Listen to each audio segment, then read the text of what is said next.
Bismillahirrahmanirrahim. Assalamualaikum warahmatullahi wabarakatuh. Alhamdulillah. Alhamdulillahilladzi arsala rasulahu bil huda wa dinil haq liyudhhirahu 'alad dini kullihi walau karihal musyrikun. Asyhadu an la ilaha illallah wahdahu la syarikalah wa asyhadu anna Muhammadan abduhu wa rasuluh. Allahumma salli wa sallim wa barik ala nabiyina Muhammadin wa ala alihi wa ashabihi wa man tabi'ahum bi ihsanin ila yaumiddin. Allahumma inna nas'aluka 'ilman nafi'a wa rizqan thayyiba wa amalan mutaqabbala, amma ba'd. Ayyuhal ikhwah, hafizakumullah.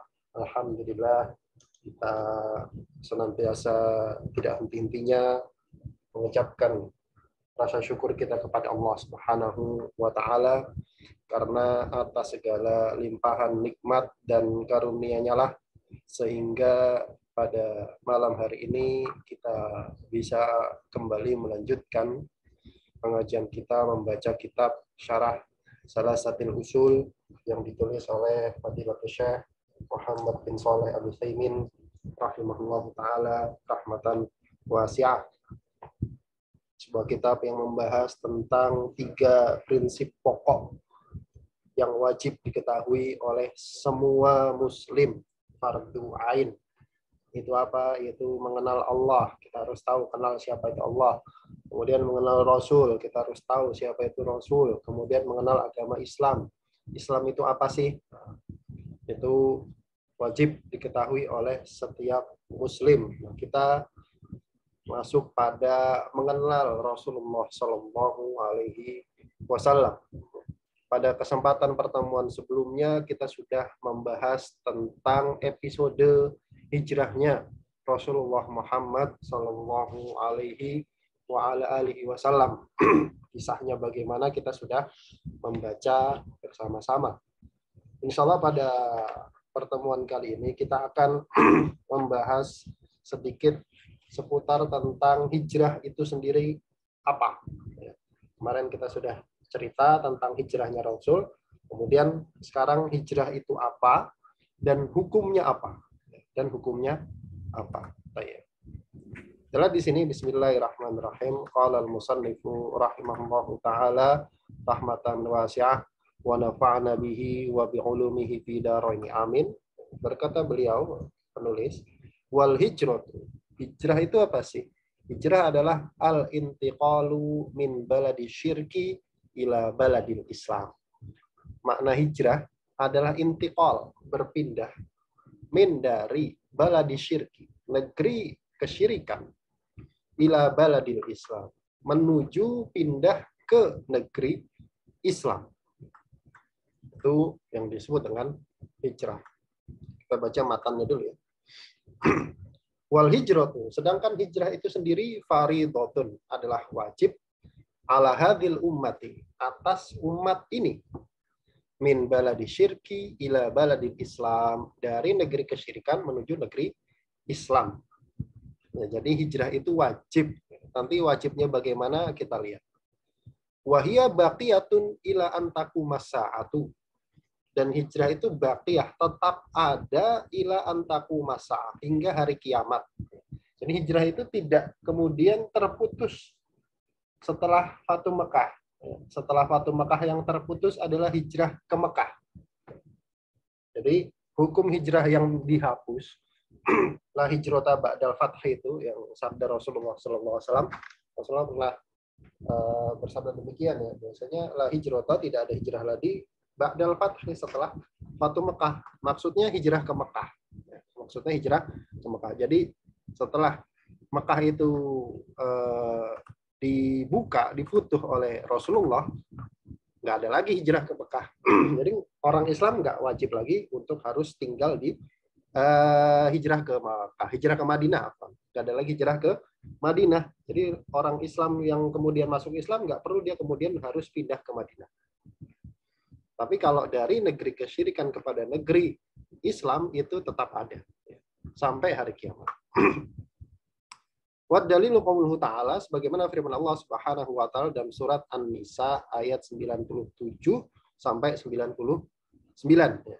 Kita lihat di sini. Allah Subhanahu wa taala berfirman, "Innal ladzina tawaffahumul malaikatu dzalimi anfusihim."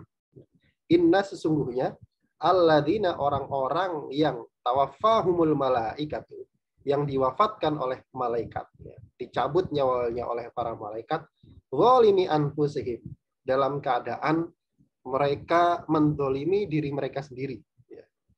Maksudnya dzalimi anfusihim, dicabut nyawanya, diwafatkan dalam keadaan mendolimi diri sendiri itu bagaimana? Kalau kita buka di dalam tafsir Jalalain, maksudnya adalah dengan tinggal bersama orang kafir di Mekah dan tidak mau hijrah. Ini tafsiran dari dzalimi anfusi, mendolimi diri mereka sendiri. Nah, ini ayat ini turun berkaitan, gitu. Sababun nuzulnya ini turun berkaitan setelah perang Badar. Jadi ketika perang Badar Kubro itu kan clash, ya, atau pertempuran besar pertama antara kaum muslimin yang dipimpin oleh Rasulullah dan melawan orang-orang kafir Mekah. Ketika perang itu, orang-orang Islam, kaum muslimin yang ada di Mekah, yang mereka nggak hijrah, itu dipaksa untuk ikut membela orang-orang Mekah, untuk membela negeri Mekah. Jadi kalau bahasa sekarang itu kayak wamil gitu ya, wajib militer. Pokoknya harus ikut. Loh, saya muslim, ini kan yang dilawan muslim, ya pokoknya kamu tinggal di Mekah harus ikut perang. Nah, jadi seperti itu. Kemudian orang-orang yang tidak hijrah ini keluar bersama kafir Quraisy, ya, kafir-kafir Mekah itu. Kemudian perang. Nah, dalam keadaan perang ini kan kita nggak bisa lihat, loh ini kan kamu kan Islam, kenapa kamu ikut perang sama dia, gitu kan? Itu nggak bisa. Nah, ada sebagian para sahabat, ya, itu membunuh gitu orang-orang Islam yang tinggal di Mekah tadi yang ikut perang sama kafir Quraisy. Terbunuhlah mereka. Nah, setelah peperangan selesai baru ketahuan, loh ini kan saudara saya kan, gitu kan. Ini kan orang Islam. Kenapa ada di pihak sana kan, gitu kan. Kenapa ada di pihak sana, ya. Kemudian para sahabat ini mengadu kepada Rasulullah. Mereka mengatakan, qatalna ikhwanana, ya Rasulullah, kami sudah membunuh saudara-saudara kami sendiri, gitu kan. Nah, kemudian turunlah ayat ini, gitu, untuk menghibur para sahabat. Jadi cerita latar belakangnya seperti itu, ya. Nah, yang dimaksud dengan dzalimi anfusim itu tadi orang-orang Mekah, orang-orang Islam yang tinggal bersama dengan orang-orang kafir Mekah, kemudian nggak mau hijrah. Nah, gara-gara nggak mau hijrah itu dipaksa ikut perang Badar, membela orang Mekah. Qalu, kemudian para malaikat mengatakan, bima kuntum, dalam keadaan apa kalian sekarang? Kalian ini bagaimana, gitu kan? Apa jawab orang-orang ini? Qalu, mereka mengatakan, kunna mustad'afina fil ardi. Ya Allah, wahai para malaikat, kami ini mustad'afin. Kami ini tertindas, ya. Mustad'afin fil ard, kami ini tertindas di bumi Mekah. Mustad'afin, kalau kita buka tafsir Jalalain, kata-kata tidak mampu, gitu. Tertindas maksudnya adalah tidak mampu untuk menegakkan agama kami di muka bumi. Itulah mengapa Rasulullah dan para sahabatnya itu disuruh hijrah. Jadi disuruh hijrah itu lantaran para sahabat dan Rasulullah itu sudah tidak bisa lagi melakukan syiar-syiar Islam. Makanya nanti kita akan bahas bahwasanya hijrah itu kaitannya dengan kemampuan untuk menegakkan agama. Ya, ini sebagaimana orang-orang yang terbunuh di perang Badar ini. Mereka mengatakan, kami ini tertindas di bumi Mekah. Kami nggak mampu untuk menegakkan agamamu, ya Allah. Qalu, apa jawaban para malaikat? Alam takun ardullahi wasi'ah. Bukankah bumi Allah itu luas? fatuhajiru fiha, kemudian kalian bisa hijrah ke sana, faulaika ma'wahum jahannam, maka mereka inilah tempat kembalinya adalah neraka, wasaat masiro, dan itu adalah seburuk-buruk tempat kembali. Illa, kecuali al-mustad'afin, kecuali orang-orang tertindas itu.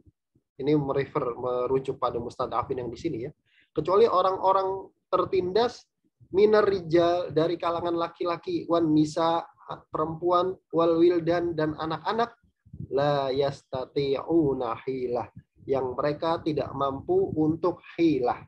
Tidak mampu untuk hilah itu maksudnya nggak punya kemampuan untuk hijrah. Baik karena sakit, karena lemah, sudah jompo, sudah tua, atau la yamliku nafkah, tidak memiliki nafkah, tidak memiliki ongkos. Ini dikecualikan dari orang-orang tadi yang kata Allah janjikan jahanam. Allah janjikan jahanam. Tapi kalau tidak hijrahnya karena nggak mampu, karena sudah tua, wala yahtaduna sabila, dan juga nggak mendapati sabilan, nggak bisa atau nggak tahu jalan ke negeri hijrah. Kata Allah, faulaika asallahu ayyafu anhum, maka mereka itulah yang Allah akan pasti. Kalau kata-kata asa, kalau disandarkan kepada selain Allah itu maksudnya mudah-mudahan, semoga. Tapi kalau disandarkan kepada Allah itu pasti, karena janji Allah pasti. Mereka inilah yang Allah pasti mengampuni mereka, wa kanallahu afuwan ghafura, dan Allah ini Maha pengampun lagi maha pengampun. Maaf lagi maha pengampun. Sampai sini dulu kita baca penjelasan.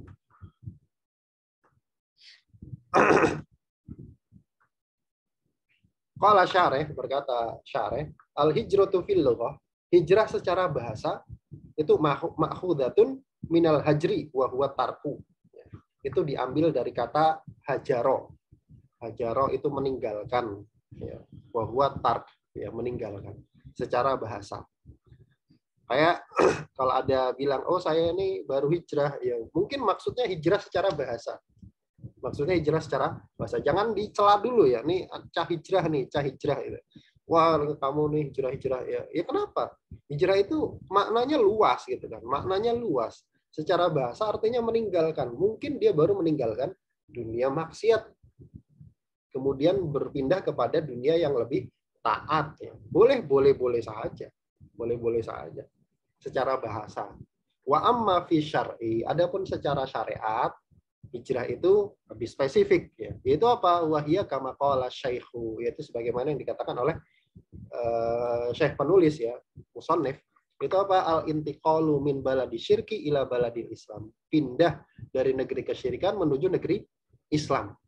Itu hijrah secara syariat. Yang dimaksud dengan negeri kesyirikan itu apa?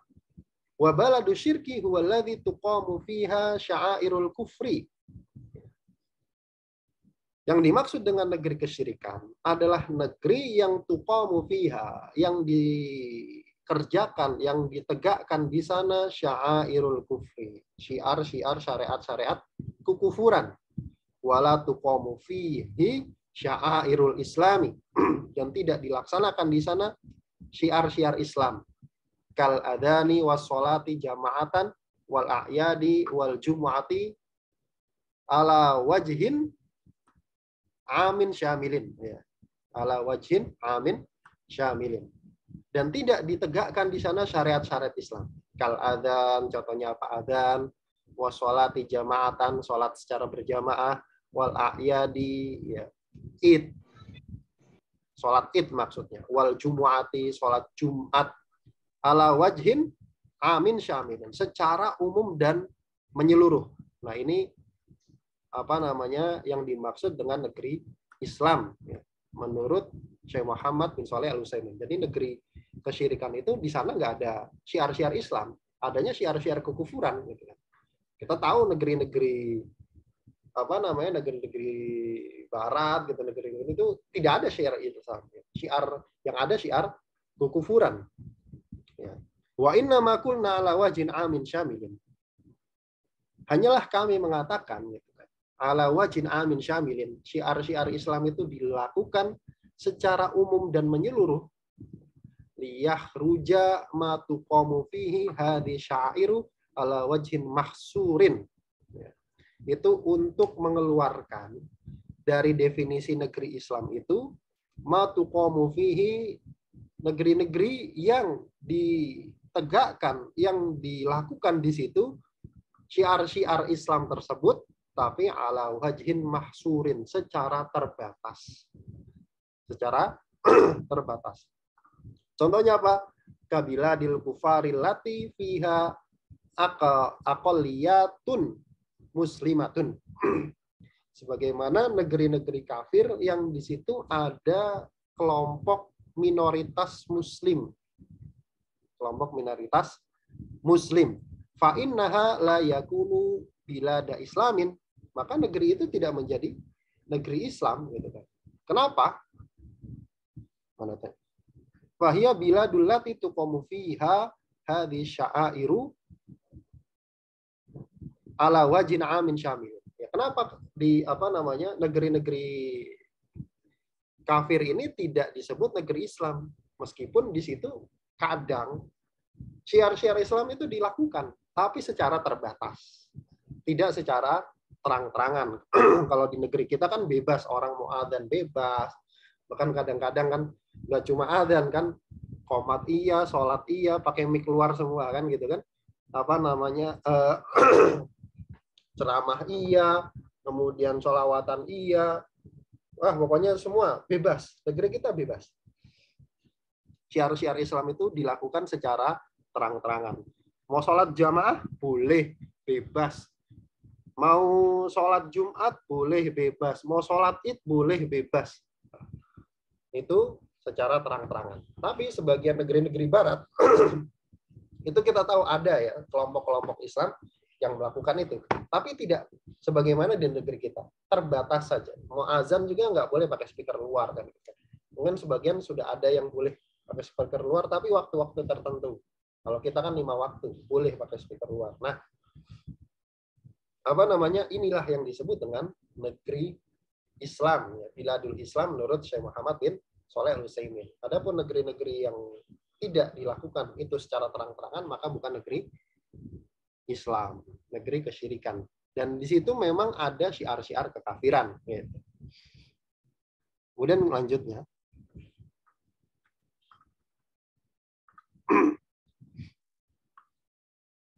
fahiya wajibatun ala kulli mu'minin la yastati'u idhara dinihi fi baladil kufri fala yatimu islamuhu idza kana la yastati'u idharahu illa bil hijrati.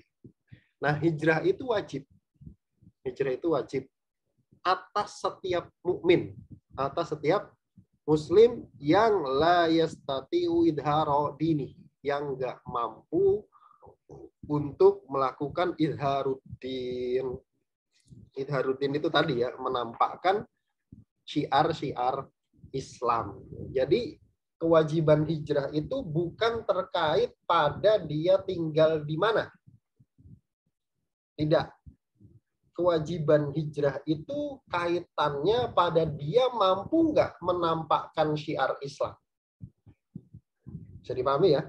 Jadi kewajiban hijrah itu bukan terkait tempat tinggal, tapi terkait pada dia mampu nggak untuk menampakkan syiar-syiar Islam, melakukan syiar-syiar Islam. Ya.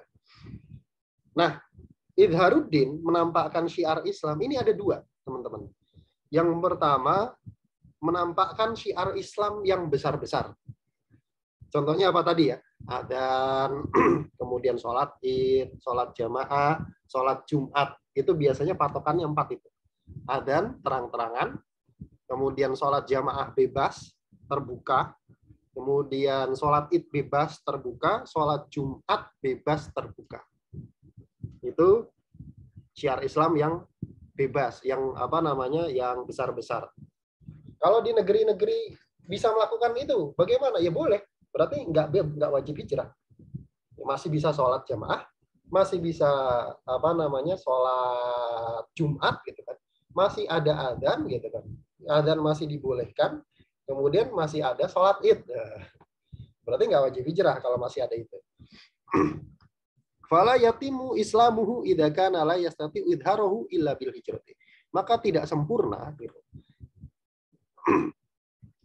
Kalau tidak, maka tidak akan sempurna keislaman seseorang apabila dia tidak mampu untuk menampakkan syiar-syiar Islam itu kecuali dengan hijrah.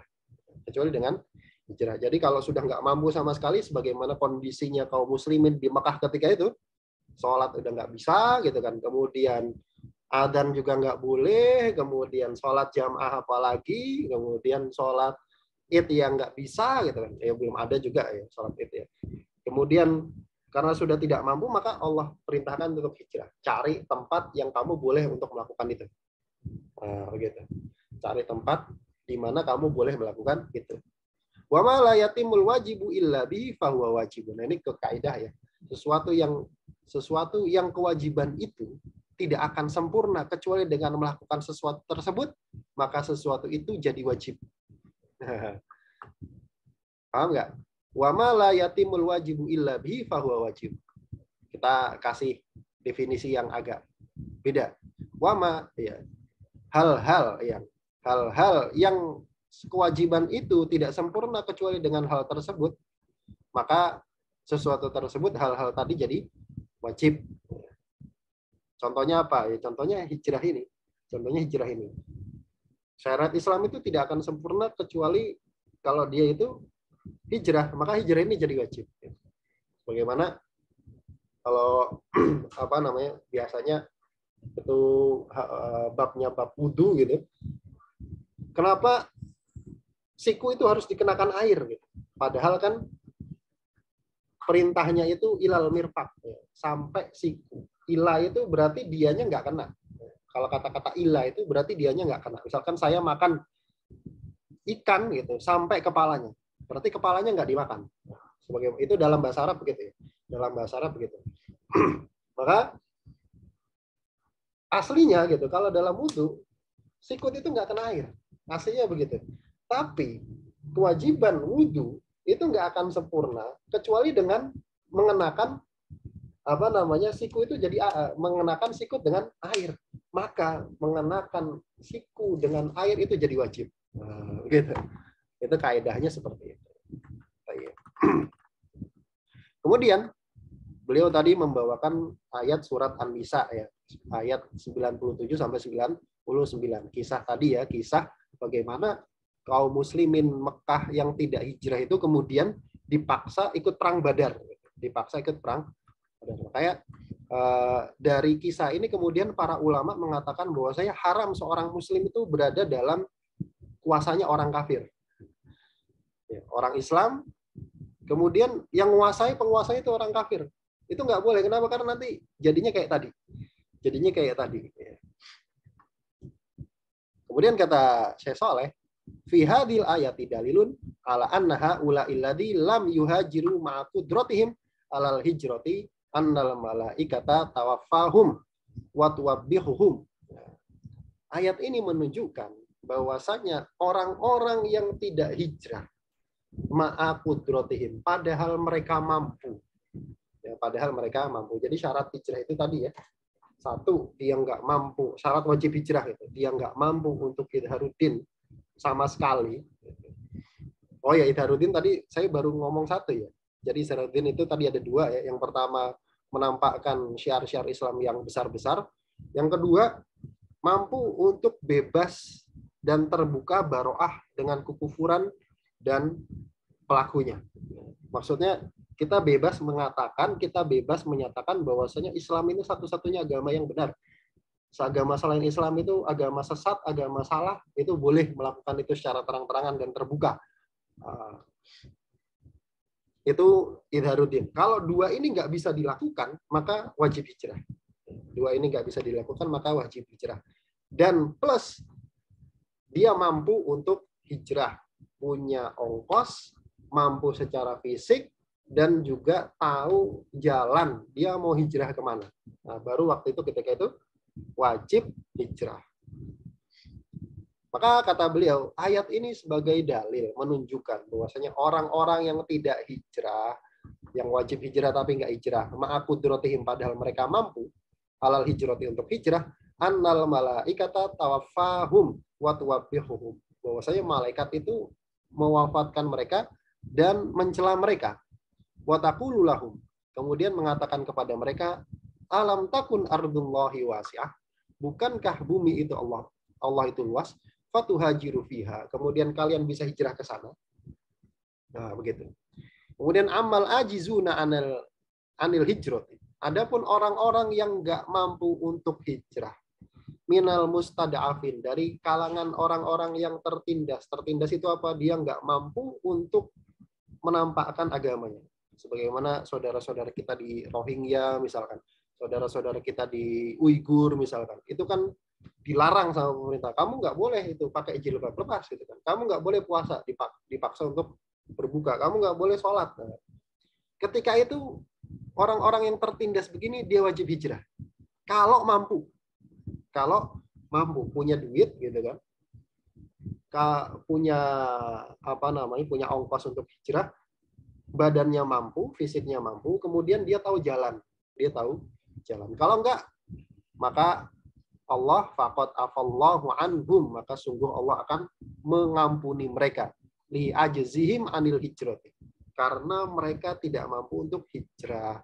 Baik, kita doakan mudah-mudahan saudara-saudara kita yang tertindas di bagian bumi manapun yang dilarang untuk menegakkan atau melakukan syiar-syiar keislaman, itu mudah-mudahan Allah memberikan kemudahan kepada mereka dan memberikan ampunan kepada mereka. Wala yukallifullahu nafsan illa wus'aha. Kenapa? Karena Allah tidak pernah memberikan beban syariat kepada satu jiwa illa wus'aha, melainkan orang tersebut, jiwa tersebut bisa untuk menanggung atau melakukan syariat tersebut.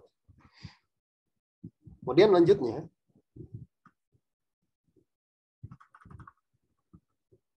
wa qauluhu ta'ala, dan juga firman Allah Subhanahu wa taala ya, dalam surat yang lain, surat Al-Ankabut ayat ke-65. Kata Allah Subhanahu wa taala, ya ibadiyalladzina amanu inna ardi wasi'atu fa iyaya fa'budun. Kata Allah, ya ibadiyah, wahai hamba-hambaku alladzina amanu, yang beriman. Inna ardi, sesungguhnya bumiku itu wasi'atun, luas. Fa iya ya fa'budun, maka hanya kepadaku lah hendaknya kalian beribadah, hendaknya kalian menyembah kepadaku. Qala al-Baghawi, berkata al-Imam al-Baghawi, ya Imam al-Baghawi ini salah satu ulama dalam mazhab Syafi'i ya, dan satu-satunya katanya, satu-satunya tafsir yang dikutip dalam matan kitab ini. Satu-satunya tafsir yang dikutip dalam matan kitab ini. Dan beliau menulis kitab tafsir yang judulnya Ma'alimut Tanzil. Judulnya Ma'alimut Tanzil. Sudah diterjemahkan atau belum saya kurang tahu. Jadi tafsir Al-Baghawi. Saya juga sering menjadikan tafsir Baghawi ini sebagai rujukan gitu ya. Rujukan karena bagus. Berkata Imam Al-Baghawi rahimahullah, sababun nuzuli hadil ayat, sebab turunnya ayat ini di surat Al-Ankabut ini, fil muslimina, yaitu pada orang-orang Islam, alladzina bi Makkah, yang mereka ada di Mekah, lam yuhajiru, kemudian tidak berhijrah. Nadahumullahu bismil iman, Allah memanggil mereka dengan sebutan keimanan. Dengan sebutan dengan ya ibadiyalladzina amanu, wahai hamba-hambaku yang beriman. Allah panggil yang beriman, padahal mereka tidak berhijrah. Artinya orang yang nggak hijrah itu bukan kemudian jadi kafir, enggak ya. Itu mereka cuma melakukan maksiat saja. Ya. Kayak itu kasihan sekali ya kalau misalkan kemudian jadi kafir, udah tertindas, nggak bisa melakukan syiar-syiar Islam, kemudian kafir-kafir kayak barang gitu. Ya itu nggak mungkin. Makanya Allah Subhanahu wa taala panggil mereka dengan nama iman. Wa dalilu 'alal hijrati minas sunnati qauluhu sallallahu alaihi wasallam, dan dalil tentang wajibnya hijrah dari as-sunnah, dari hadis, yaitu firman sabda Rasulullah sallallahu alaihi wasallam, la tanqati'ul hijratu hatta tanqati'at taubatu. La tanqati', tidak akan terputus hijrah hatta hingga tanqati'at taubatu. Taubat itu terputus. Artinya selama taubat belum terputus, maka hijrah terus ada. Kewajiban hijrah tetap ada. Wala tanqati'ut taubat.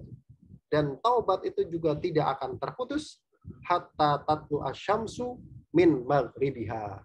Hingga matahari itu terbit dari tempat terbenamnya. Terbit dari barat maksudnya. Jadi hijrah itu akan tetap wajib sampai nanti kapan? Matahari terbit dari barat. Kalau sudah itu maka tidak wajib lagi hijrah. Adz-dzahiru, secara tekstualnya, anna syekh rahimahullah, bahwa syekh penulis matannya rahimahullah itu naqala hadza anil Baghawi bimakna. Itu menukil dari Imam Al-Baghawi secara makna. Jadi menukil secara makna, bukan menukil secara teks. Ini ada dua ya dalam ilmu penulisan gitu, di dalam ilmu keislaman, penukilan terhadap sesuatu. Boleh nggak kita itu nukil secara makna? Secara makna itu pokoknya intinya ngomongnya begitu, itu secara makna. Kalau secara teks kita pertahankan perkataannya huruf per huruf, itu secara teks. Tapi kalau secara makna ya pokoknya intinya dia ngomong begitu. Saya cuma ngasih tahu aja, membahasakan kembali kalau bahasa kita. Dua-duanya boleh. Dua-duanya boleh. Bahkan dalam hadis pun ya, menukil secara makna boleh, menyampaikan secara makna boleh dalam hadis. Kalau dalam Al-Qur'an ya perdebatan lah ya. Hadza in kana naqalahu minat tafsir. Ini kalau beliau itu menukil dari tafsir Al-Baghawi. Menukil dari tafsir Al-Baghawi. Kenapa? Idz laisal madhkuru fi tafsiril Baghawi bihadil ayati bihadal lafzi. Kenapa? Karena tidak ada di dalam tafsir Al-Baghawi sebagaimana yang disebutkan oleh beliau terhadap ayat ini dengan lafaz seperti itu. Artinya kata Syekh Soleh, kalau nggak didapati berarti ini Mbah Musonif ini menukilnya secara makna. Ya, pokoknya Imam Baghawi nggak ngomong begitu, nggak ngomong secara teks begitu, tapi secara makna saja. Intinya begitu. Dan itu boleh ya, dan itu boleh. Jangan dibilang nggak boleh, itu boleh. Kemudian wadzalika hina intiha'il amali shalih al-maqbuli. Kapan hijrah itu terhenti gitu kan? Kapan hijrah itu kewajibannya berhenti, sudah nggak wajib lagi? Itu tatkala intiha'il amali shalihil maqbul, tatkala terhentinya amal soleh yang diterima, yaitu tadi. Yaitu kapan? Ketika matahari terbit dari barat. Qala Allah Ta'ala, sebagaimana firman Allah Subhanahu wa taala dalam surat Al-An'am ayat 158. Kata Allah, yauma ya'ti ba'du ayati rabbika. Dan ingatlah pada hari ya'ti datang ba'du ayati rabbika. Sebagian ayat-ayat Rabb. Sebagian ayat-ayat itu kan secara bahasa itu artinya alamah, tanda. Ayat itu tanda, ayat itu alamat. Kalau kita baca tafsir Al-Baghawi, ini maksudnya datang tanda-tanda Rabbmu itu apa? Tanda-tanda hari kiamat. Pada hari nanti sebagian tanda-tanda kiamat itu datang. Maka la yanfa'u nafsan imanuha lam takun amanat min qablu. Maka tidak akan bermanfaat pada satu jiwa pun keimanan mereka yang mereka belum beriman sebelumnya. Mereka belum beriman sebelumnya. Maksudnya apa? Ini adalah terbitnya matahari dari barat. Artinya pada hari nanti matahari terbit dari barat, maka keimanan seseorang itu nggak akan bermanfaat kecuali yang sudah beriman sebelum matahari terbit dari barat. Maksudnya begitu. Jadi kalau matahari terbit dari barat kemudian dia baru beriman, baru bertobat, maka itu nggak diterima. Maka itu nggak diterima. Au kasabat fi imanihim khaira, atau tidak akan bermanfaat pada satu jiwa pun yang kasabat fi imanihim khaira, yang dia berusaha gitu di dalam keimanannya itu mengerjakan khairan, kebaikan, maksudnya amal soleh. Artinya setelah matahari terbit dari barat, maka taubat, keimanan, amal soleh itu udah nggak diterima. Tutup. Yang diterima kapan? Yang diterima itu kalau dia sebelumnya itu sudah beriman, sudah beramal soleh, atau sudah bertaubat. Kemudian kata beliau, wal muradu bi ba'dil ayati huna tulu usyamsi min maghribiha. Yang dimaksud dari sebagian ayat-ayat Allah, datang sebagian tanda-tanda Allah itu apa? Itu tulu usyamsi min maghribiha, adalah terbitnya matahari dari tempat terbenamnya. Ini tatimmatun, penyempurna gitu, penutup. Insya Allah akan kita bahas, kita baca di pertemuan yang akan datang. Wallahu ta'ala alam bisawab. Cukupkan. Ini ada pertanyaan, kalau riba yang diperbolehkan dari bank dibelikan untuk pakan kucing atau hewan peliharaan, apa diperbolehkan? Maksudnya riba yang diperbolehkan itu gimana maksudnya? Saya kurang paham ini.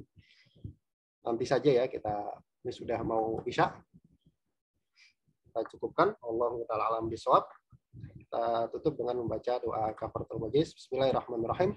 Subhanakallahumma wa bihamdika asyhadu an la ilaha illa anta astaghfiruka wa atubu ilaik. Assalamualaikum warahmatullahi wabarakatuh.